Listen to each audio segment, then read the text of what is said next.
We've got a great guest for you guys. Joe Hoeffel joins us. He's running in Pennsylvania's 4th District, and that is a hell of a district. Joe, welcome to the program. Thank you, it's great to be on. So, Joe, tell us why that's a hell of a district. What in the world happened to Pennsylvania's 4th District, and what's the current state of affairs? Well, the state Supreme Court had to undo the Republican gerrymandering of 20 years ago. And they did a great job. They came up with fair districts in Pennsylvania, compact, keeping communities of interest together and so forth. So the 4th District is now essentially the district geographically that I represented back in the 90s and the 2000s in Congress, but it's become a Democratic leaning seat as opposed to a Republican seat. So that's why it's good news, and that's why I'm running in the primary. So you served in Congress back from 99 to 2004. That's right. So let's talk about that experience just a little bit, and then I want to come back to the topic of your district. So what'd you learn in that period of time when you were a US Congressman? Well, the system was breaking down then. There was hyper partisanship. It was very hard to get anything done. And frankly, since then, I believe it's gotten even worse. Congress is dysfunctional right now. The political parties battle all the time. The party leadership battles all the time. They can't get the most decent kind or simple kind of legislation passed. And it's a shame. So I hope I've learned, particularly since being out of office for the last 7 years, teaching college, writing some books, I think I have a better perspective on what it takes to work in a progressive way for progressive values, but to reach across the aisle, try to make some partnerships, try to get something done. So back then you were one of the leading opponents of the Abortion Control Act. What was that? Well, I opposed that originally in the Pennsylvania House back in 1981. The Abortion Control Act in Pennsylvania is a very punishing and a negative act that really infringes upon the rights of women to make their own reproductive choices. It permits abortion because the US Supreme Court says we must permit it. But the conservatives in Pennsylvania to this day have written a law that's punitive and puts obstacles in the way, 24-hour waiting periods. Women have to look at pictures and read text regarding abortion that the state writes. I mean, it's crazy stuff that really needs to be reformed. I've always protected a woman's right to choose. I have always felt women are completely capable of making their own health care and reproductive decisions, and that's what I'll fight for in Congress. So, Joe, the two books that you wrote are interesting. The first one is The Iraq Lie, How the White House Sold the War. So you were in Congress when that happened. How'd you vote on the war? I voted in favor of it and came to regret that vote very deeply. Obviously, we were misled by the Bush administration about weapons of mass destruction. It was a close call for me at the time. And then as information came out afterwards, it's clear that Bush and his team were taking intelligence that was filled with caveats and uncertainty and presenting it to Congress and the public as slam dunk. Hussein's got weapons, we know where they are, let's go get them. I was so frustrated by that, I wrote that book. I wanted to explain what happened, and more importantly, what we should do to prevent that from happening again.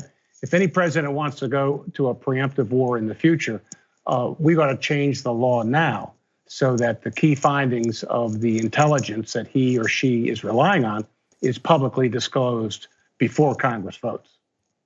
And what's your position today on the bombing of Syria? Well, I think we need to keep the current level of troops in Syria because we have a commitment to the Kurds and our allies that have been fighting Assad. I think air power can be useful. The trouble is it's a mess in Syria. Our diplomacy is broken down. Trump can't seem to figure out who he's for, who he's against. And so the military is there, not allowed to be very effective. Assad's a very bad actor. And we can't walk away because we can't let Assad and particularly Iran take over that country because that's a direct threat to Israel, and I'm a strong supporter of Israel. I hear you. I think we can walk away, but that's okay. It's an honest disagreement. Your second book was Fighting for the Progressive Center in the Age of Trump, which I think actually leads to a really interesting conversation. You talk about how you could be socially liberal and fiscally responsible, but as I look at your positions, they're all really progressive, which I find to be great news, right? Medicare for all, $15 minimum wage, reinstating the assault weapons ban, ending Citizens United. So what's your thesis on what the progressive center is? Well, thank you, because those are the positions I hold, and I think it's very important for progressives to strongly advocate our views. But at the same time, we have to understand that we need to get our fiscal house in order, because we won't have money to spend on the things we want to spend it on: public schools, environmental protection, Medicare for all, if we keep running deficits and grow the national debt. So there's a progressive way to balance the budget. Bill Clinton showed us that. Modest tax increases on the wealthy and corporate America, restraint in spending, but protecting low-income folks. We obviously ought to repeal the Trump tax cuts from last fall.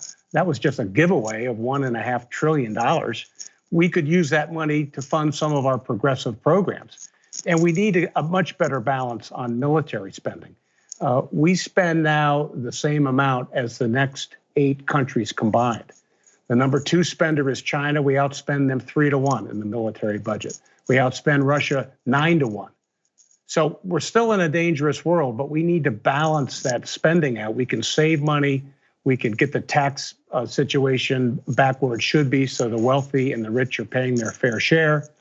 And we can work toward a balanced budget and have money, sustainable revenue, to spend on the progressive ideas we all care about. So I know that some would say, well, the positions we just talked about are fairly left, especially for Democrats in Washington as a whole. But can you win this district in Pennsylvania with those positions? Yes, definitely. The district is a 10% Democratic district now. The electorate here in the suburbs of Philadelphia, well-educated, independent-minded, in both parties, really. They listen to the arguments that politicians make. That's how I was able to win when the district was Republican, and I was the same progressive Democrat I am today. Yes, I can win this district, and that's my plan. And one last question for you that I ask everybody. Why you instead of the other Democrats in the primaries? I've got the experience. I understand government. I've been in office 25 years as a state representative, county commissioner, and U.S. congressman. I've got the relationships and the service in Washington, so I can get there and hit the ground running. No on-the-job training needed. And we don't have much time because we've got to face up to Trump. It's going to be a battle. I believe the Democrats will have the congressional majority next January, but we got to step up to that guy right away. He's going to be gunning for re-election. We're going to have to negotiate budgets and tax policies and everything else with him, and we're going to need strong leadership and members of the Democratic caucus that know what they're doing. I got good news for you. I don't think he's going to be there by the time you get there. But that's my sense of it. We'll see how it turns out. Huffleforcongress.org is the website, and there's the links you see right there. And obviously, if you're watching later on YouTube and Facebook, the links will be down below. Joe, Congressman Hoeffel, thank you for joining us. We appreciate it. This was a great pleasure. Thanks for having me on.